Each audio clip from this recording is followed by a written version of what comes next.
I think Rob's point about the teaching toward a different kind of job market is a good one, just as practice. And I would like to thank Bill Rossetti here, who in the past has smoothed the rough edges of my essays that have appeared in Perspectives. Suffice it to say that I didn't have the benefit of this editorial wisdom for this presentation. And I'm going to look at some more general problems in the humanities, and then some specifics in history, try to make some suggestions for solutions. A very personal view, however. Now, the crisis in hiring historians and many other academicians, with all due respect to Rob and his compelling evidence, it's not just supply side alone, as he did mention, but the acquiescence driven by administrators and their lead counters of department heads and faculty to the hiring of adjuncts and contingents. Rather than creating new faculty lines or full-time teaching positions. There are today more students entering universities than ever. You hear of enrollments increasing 20, 30, 40% a year. The university with which I'm most familiar with at this moment, Oregon State, is planning to increase enrollment by 50% over the next decade. And yet, the number of tenure-track positions hasn't expanded commensurately.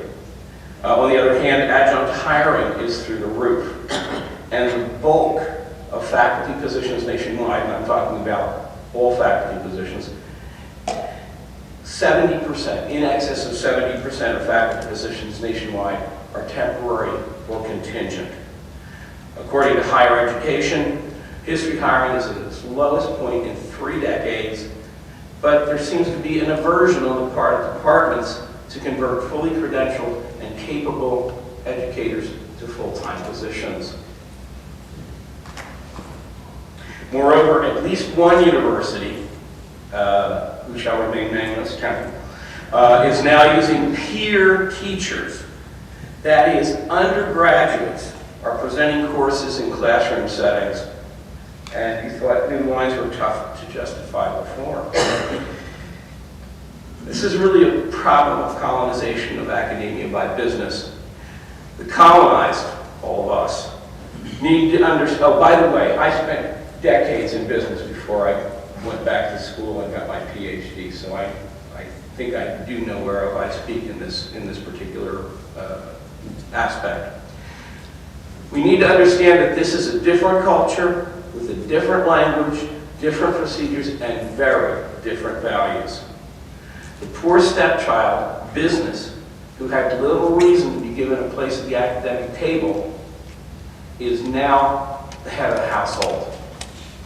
And with the pursuit of profit, however it's defined, placed over the pursuit of scholarship, even among state schools and supposedly non-profit universities, the humanities are now the disenfranchised and marginalized. Just this Sunday, I read an op-ed piece by George Will. He supported science education and he denigrated the humanities. He asserted that short-term measurements were inapplicable to the sciences. Short-term accountability were inapplicable to the science, but implied that they were perfectly acceptable when evaluating the teaching and competence of the humanities professoriate, with the ancillary implication that those departments were a place to find cuts that could assist the universities financially because they were carrying too many, quote, politically correct and obscurantist, unquote, faculty. An article by Daniel Bennett in Forbes magazine calls the humanities faculty, quote, deadwood, unquote, and suggests ending tenure. They're defining the agenda, and he who controls the agenda controls the negotiation. And whether we know it or not, we are in a negotiation. And where are the funds for the depleted humanities budgets going?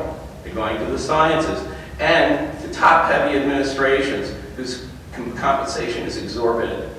For example, the University of New Mexico, one of the smallest states in population in the nation, has 25 vice presidents. The University of Akron has 35. The University of Washington has 8 vice presidents, 14 vice provosts, 18 deans, and 2 chancellors. Who wants to bet that all these administrators are paid 6-figure salaries? Further, as of 2006, administrators outnumbered faculty for the first time in history, and their numbers are increasing.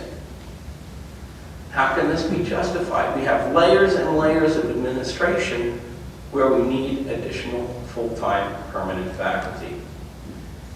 And as for that need, a recent working paper out of UW-Madison by Douglas Harris and Sarah Goldberg-Robb asserts that full-time faculty provide better student outcomes than adjuncts.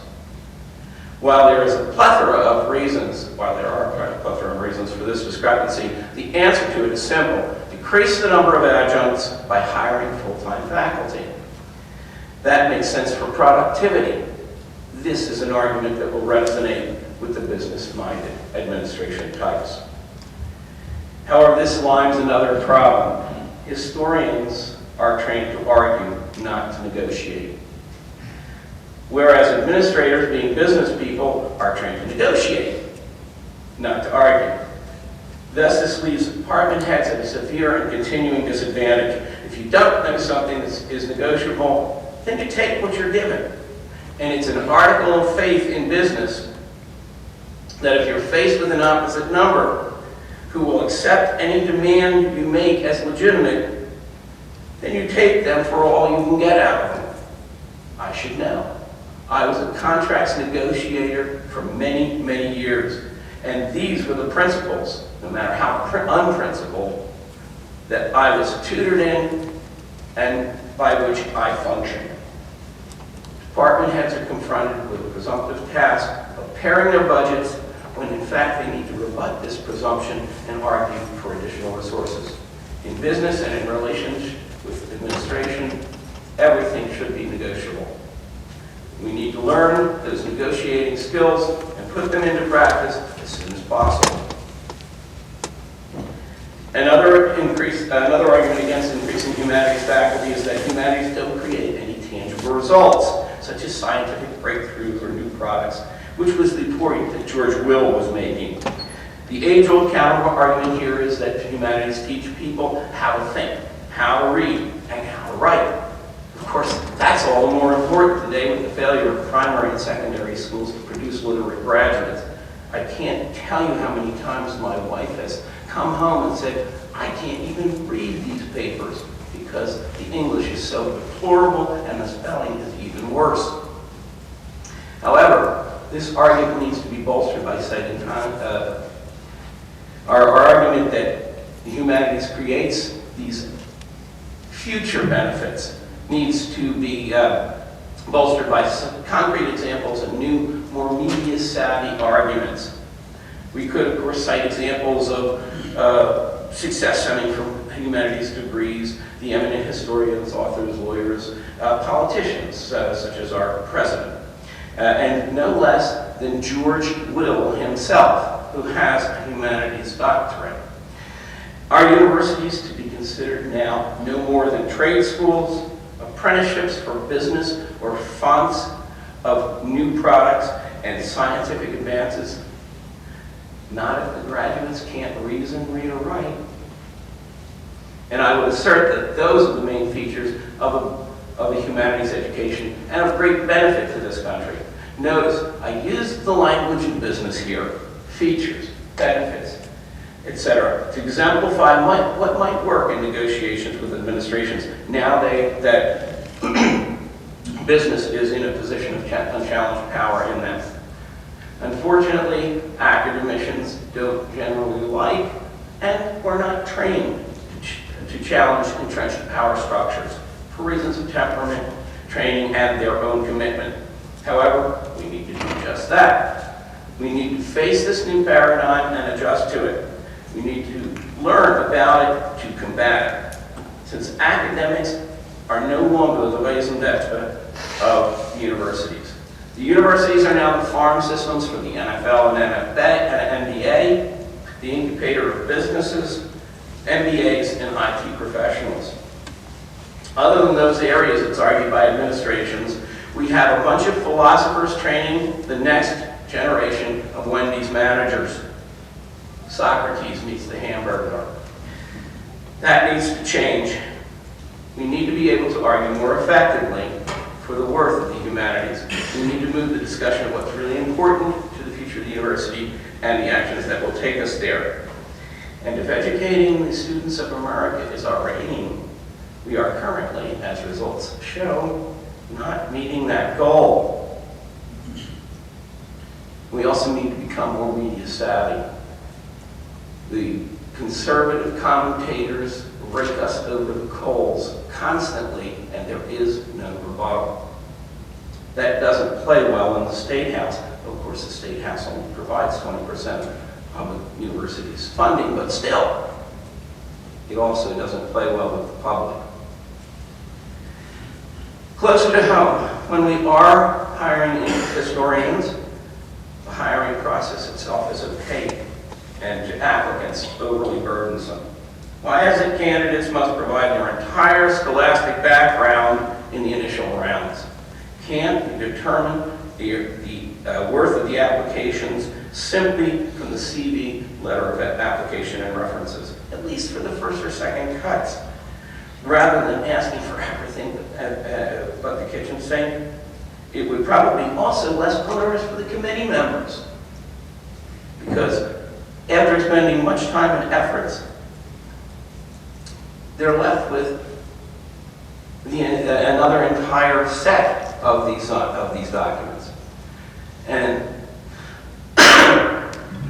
in addition, many candidates never hear from the schools that they apply to, discovering their rejection by osmosis, via academic jobs wiki, or by the passage of time, say April or May. Most get no feedback on their apps, and as a side, I acknowledge that the imposition that poses on the search committees. Unfortunate, but true. But if the applicant doesn't know what they've done right or wrong, how can they improve their next submission? And how long do you keep on trying? Is there a use-by date on a PhD? In an interview with Scott Jacek for Inside Higher Education, Rob states that it seems to be about 3 years. And this also speaks to your idea that, excuse me, that the departments are teaching toward research positions rather than teaching positions or more general employment. And also, there seems to be, as I pointed out in the Perspectives essay, a preference for younger scholars. One example of this with which I'm familiar occurred when an ABD was awarded an appointment for which a co-applicant, an age-enhanced scholar already holding a PhD in the field, was not even granted an initial interview, even though the two were working on similar aspects of their subdiscipline, and in fact, the older scholar was actually a pioneer in the study of the area. It's not me. There are several aspects to the hiring crisis in history. The supply side that Rob so adroitly presented, and a demand side, which I've tried to sketch out, however feebly. The profession needs to address both sides of the problems immediately or become irrelevant.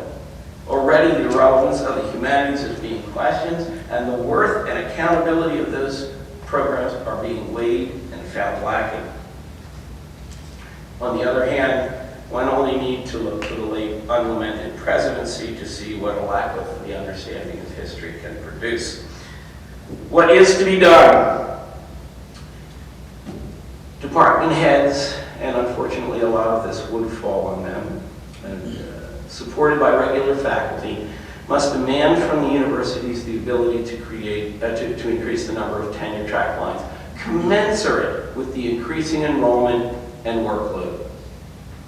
Departments should provide the possibility of full-time, possibly untenured, but secure positions for adjuncts and contingent faculty. The adjuncts and contingent faculty that I talk to say the worst thing in the world that they have to deal with is that they don't know if they're going to be employed the next term. How do you plan for a family? How do you plan for buying a house, or even paying your rent if you don't know you're going to be employed the next season? Critically, on the supply side, departments need to reevaluate their doctoral programs for cogency and the ability to ensure a future for their graduates, or discontinue the programs. Let's look at them seriously. We have to work to make the hiring process transparent and unbiased. An issue of authenticity has recently arisen, and we must accept that authenticity is not an acceptable criterion for determining the qualification of applicants. This is reverse discrimination. We need to accept age-enhanced scholars have a place in our departments, even though they may be new to the profession. We must be able to negotiate with administrations that have become more and more business-like, oriented, and short-sighted. The business cycle is the quarter. We need to educate ourselves in the use of the business methods in order to combat what is currently, to academicians, a foreign and unfamiliar way of doing business. Since this is also a PR problem, we need to publish our views and solutions instead of allowing those with access to grind, the likes of George Will, to set the agenda. Showing that those using these terms, such as obscurantist, politically correct, whatever that means, and deadwood, are in error. That is, we have to market history to the public, not just to the academy. Why are departmental budgets shrinking in the face of increasing enrollment? How do we accommodate and prosper in the new business paradigm? What do we do to ensure diversity in applicants and in the profession? How do we sell history instead of bemoaning the overproduction of scholars and the strictures placed on us by the administrations? These are some of the questions we need to begin to ask and answer, and until we address them, we shall continue to face mounting problems and lower budgets in our departments while forfeiting diverse perspectives. The departments ultimately devolve into the problems of Ivy grads without tenure and become the place that administrations look first when it's time to cut budgets. Let's begin the work now.